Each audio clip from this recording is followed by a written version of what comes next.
Benny Safdie signe avec The Smashing Machine un portrait brut, un film bouleversant où l'acteur Dwayne Johnson présente des fissures au cœur de son armure. C'est un film totalement innovant dans la filmographie de Dwayne Johnson, alias The Rock. Ce film associe parfaitement l'émotion et la brutalité. Naturellement, nous allons voir cela ensemble. Mais avant cela, n'oubliez pas, pour ceux qui ne sont pas abonnés, pensez à le faire, mais surtout pensez à deux choses essentielles, la petite cloche pour les notifs et vos commentaires. Let's go! Alors tout d'abord, fiche technique de ce film. Il a pour titre The Smashing Machine. C'est un biopic dans le domaine de la MMA. Il est réalisé par Benny Safdie et écrit par Benny Safdie. C'est un film américain d'une durée d'un peu plus de 2 heures. Et parmi les boîtes de production de ce film, il y a A24, une boîte indépendante. Et ce film est porté par Dwayne Johnson dans le rôle titre et Emily Blunt, avec l'histoire suivante.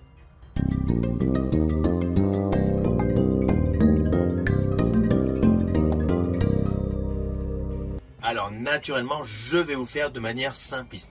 Le personnage Mark Kerr, interprété par Dwayne Johnson, est un sportif de haut niveau.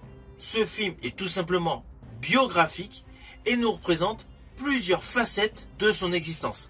Les points positifs, le côté ascension et naturellement ses addictions durant sa carrière de sportif. Alors ne vous inquiétez pas, je n'irai pas plus loin sur les lignes scénaristiques, vous me connaissez, je ne spoil pas. Ceci dit, au moment bien précisé dans la vidéo, je vous ferai mon retour sur quelques séquences que j'ai particulièrement aimées. Mais je vous rassure, c'est surtout des spoils visuels, pas scénaristiques. Donc vous pouvez être tranquille. Et de toute manière, ce sera indiqué. Alors tout d'abord, je tiens à préciser que l'atout principal de ce film est naturellement la prestation de Dwayne Johnson, alias The Rock. Alors oui, on pourrait se dire, le côté catch, côté MMA, un côté physique similaire, donc facilité de rôle pour l'acteur Dwayne Johnson. Eh bien non, car certes, les combats sont la toile de fond de ce film, mais il y a tout ce qu'il y a autour. Et là, la performance de Dwayne Johnson est particulièrement réussie. On va pas se mentir, il tient réellement le film à bout de bras. Car dans ce film, on oublie totalement son image rattachée au blockbuster. C'est impossible d'avoir en tête son personnage dans Fast and Furious, dans Jumanji ou dans San Andreas. Là, son rôle est totalement à l'opposé. Pourtant, bodybuildé. À cela s'ajoute une trame scénaristique qui n'est pas axée sur la montée en puissance d'un champion, mais principalement sur sa chute. Avec le ressenti de la douleur, les addictions, et du coup un effet extrêmement crédible. C'est le film le plus sombre de sa carrière à Dwayne Johnson. Là, ce n'est pas un film popcorn, on est dans le réel. Du coup, tout ce qu'il entreprend face à vous à l'image est plausible. À cela s'ajoute une colorimétrie et une photographie en totale adéquation avec la réalité et pas mal de plans séquences qui s'attardent. Ce n'est pas un film nerveux. Alors oui, il y a des séquences de combat, mais le film n'est pas nerveux, de manière à être beaucoup plus immersif pour chacun d'entre nous. Il y a tout un côté de ce film qui est totalement sociétal. Et le côté rattaché à la dépendance de son ego, à son corps qui lâche par la fatigue, par l'usure, associé à des relations toxiques, s'éloigne clairement du standard du film sportif où le héros devient un réel modèle. Je pense à la saga des Rocky. Même si j'adore toute la saga des Rocky, portée par Sylvester Stallone, dans ce film, contrairement à Rocky, la dimension humaine, la déchéance, le malheur est davantage mis en exergue. Ce film présente parfaitement une réelle tranche de vie. Alors oui, c'est un film qui va en décevoir plus d'un, c'est évident. Tous les fans de l'acteur Dwayne Johnson qui aiment essentiellement ses rôles d'action movie vont être déçus, c'est indéniable. Ce film est totalement opposé. À cela s'ajoute naturellement un public restreint par rapport au thème de base, la MMA. Les aficionados d'MMA naturellement seront hypés par ce film, mais les gens qui ne connaissent pas ne seront pas forcément attirés. De ce fait, ce film est selon moi un véritable coup de cœur de l'acteur Dwayne Johnson. Car évidemment, sur le plan de sa filmographie, ce film ne va certainement pas faire un carton au box-office.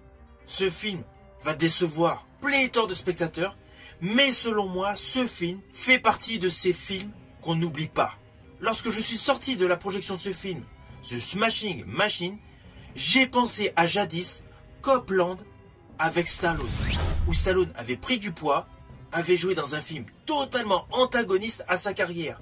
À l'époque, le film n'avait pas fait un carton. Au jour d'aujourd'hui, c'est devenu un film culte, où on découvre pleinement le talent de Sylvester Stallone. Et bien, selon moi, The Smashing Machine va être dans la même dimension. Ce film, dans plusieurs années, deviendra forcément culte. On se rappellera, c'est dans ce film que Dwayne Johnson a parfaitement dévoilé son talent d'acteur. Ce n'est pas uniquement un acteur boom boom, un acteur popcorn. C'est un acteur qui a acquis un réel talent au fil des années d'expérience. Et selon moi, l'expérience, il ne l'a pas eu uniquement grâce à ses super rôles au cinéma qui lui ont rapporté des millions de dollars, mais davantage dans la série dramatique, à plusieurs saisons dans le milieu sportif, Baylors.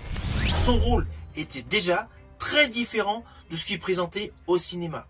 Ainsi, toutes ces compositions, que ce soit au cinéma ou à la télé, nous a permis de découvrir un Dwayne Johnson au top de son talent dans The Smashing Machine. Alors attention à ce que je vais vous dire, cela s'apparente à des spoils, mais principalement sur le plan visuel. Dès l'ouverture de ce film, nous découvrons l'acteur Dwayne Johnson qui s'apprête tout simplement, par le biais de son personnage, à effectuer un combat. Et là, de manière à être totalement immergé à la fin des années 90, l'image que nous voyons semble être issue d'une VHS. Il y a un granulage assez particulier jusqu'à un moment bien précis où nous nous retrouvons en haute définition. Ce passage de qualité d'image, j'ai trouvé cela intéressant pour démarrer un biopic se déroulant entre l'année 97 et l'année 2000. Petit détail, mais perso, j'ai aimé. L'autre séquence visuelle que j'ai particulièrement aimé démontre pleinement le talent de Dwayne Johnson.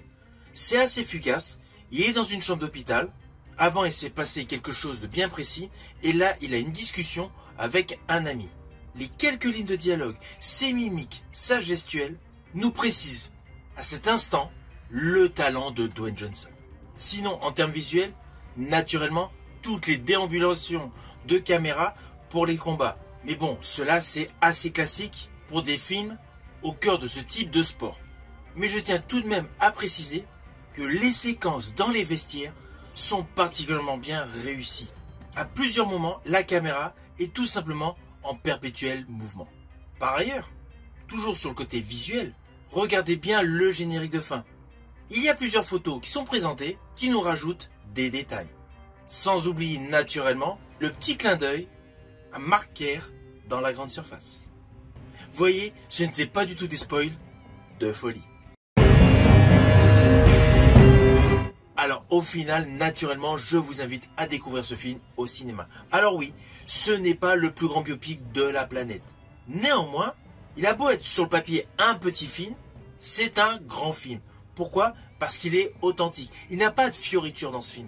On est dans le réel. Et la prestation de Dwayne Johnson vaut à elle seule le détour. Même si vous n'êtes pas aficionados d'MMA. Pour ceux d'entre vous qui auront voir le film ou qui ont revu ce film au moment de découvrir ma chronique, n'hésitez surtout pas à me mettre en commentaire ce que vous en avez pensé. Je vous dis à bientôt pour une prochaine vidéo.